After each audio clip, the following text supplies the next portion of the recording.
yesterday that is a noted person talking about how blogging and journalism have been transformed by the open source nature of the internet. That's not summarizing you too concisely, Dan. But when I first talked about the notion of virtual worlds providing a bridge between cultures, Dan responded with an appropriately cynical response, which was that at the moment, they're not, while you can build bridges between cultures within Second Life and Active Worlds and There.com and all the other ones, you can't get it between Second Life and There.com and Active Worlds, and they're still inherently, even though the ponds may be relatively large. In Second Life's case, you have over 10 million registered users.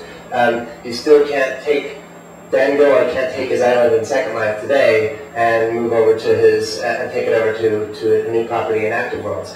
And what does this have to do with what Javon was just talking about? I think one of the key critical issues, and this is one of the things that Rita and I are working on a lot with Dancing Game Productions, is trying to explore, and I think this is why we're so excited to be here at GK3, how it is that you can really bridge the ICT gap. How is it that we can make these kinds of environments not just accessible to the developed world, but to parts of the world that don't have reliable access to the internet. And some of the most progressive and exciting work that Javon is doing has been to really say, we're going to make Second Life not about developed or big country community, but we're going to bring smaller countries into it. And I think that micro component is really the first step toward bridging it. One anecdote, just because we're short on time. One of the organizations we've been talking with is called through a friend of ours named Derek Ashong, who's Ghanaian. And Derek has actually been working. One of his concerns is that Ghana produces a tremendous amount of art and music that never enters into the digital conversation. Those of us who are in this room very likely have an email address, very likely have access to the web, and many of us have accounts on Second Life.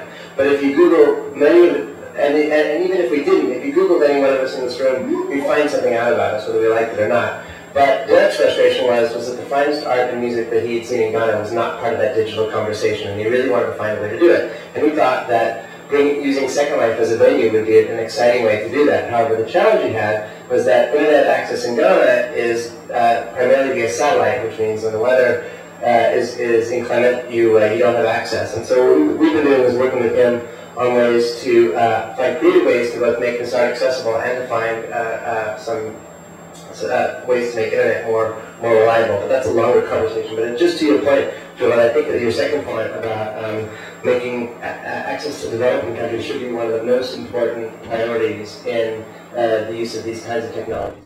We had gallery talks by a curator at the National Museum, because we have paintings, various, the most famous Swedish paintings are hanging in at the embassy. We didn't have to, we copied them, we didn't borrow them, and so you can again show up at the embassy and get this.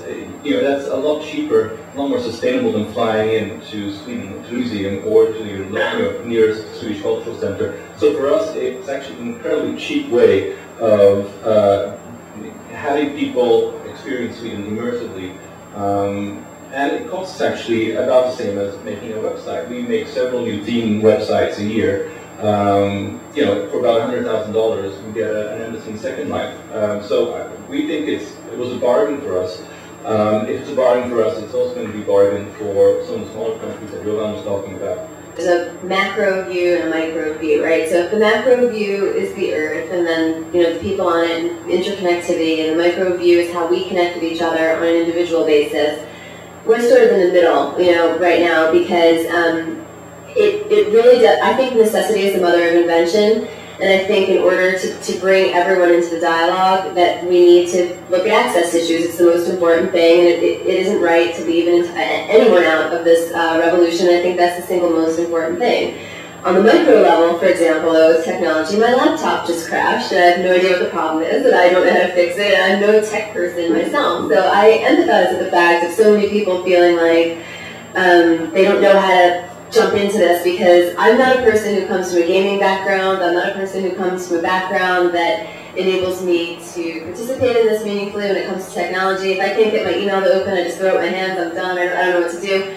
So, I've had to learn the hard way how to participate in this, but by the same token, there's entire generations of people who are growing up who are not going to go backwards once they're used to immersive environments. And so it's sort of this old and in the way thing, how young people perceive that email is for old people, this kind of thing. I mean, we have an obligation to sort of come to them where they are and understand that the workplaces of the future, of the immediate future, need to be these global workplaces. Like Stefan was saying, you can work from anywhere now. I've been working the whole time I've been in Kuala Lumpur. It's been no break in my schedule, except there's just been jet lag involved. So basically what it comes down to is we have to focus on how to get the world involved in this dialogue, and that is what is truly going to change the nature. It's an evolution in human consciousness. It's not just a kitschy, fun thing that we're doing here. It is an evolution in consciousness. And meaningful participation in this, raising the bar so that the content of the spaces that are being created with a mindful eye toward maximum and meaningful participation is where the greatest value is for this technology. Particularly in areas such as Africa where mobile phone technology has moved faster and has expanded. I think we are taking steps in that direction, and companies around the world have been working on mobile clients with our open source platform. We open sourced the client, Second Life client, earlier this year. And what's been fascinating is watching the likes of Vodafone or KPN or BT or what have you figure out different ways in order to bridge the gap from Second Life into mobile. I think the other aspect of interoperability is about making the technology and diplomacy. What I mean by that is, if you go back to, let's say, 1993, right, and people were telling you, or trying to explain to you this thing called the internet, and think about the amount of time that you spent on the internet, let's say in 1995 or 1996. Let's fast forward to today. Take a look at Second Life. I was recently in Germany, and one of our recent stats is that on average an active user in Germany spends 60 hours in Second Life a month. How long did you spend on the internet in 1995? Now, I would say think about that and think about where we're going.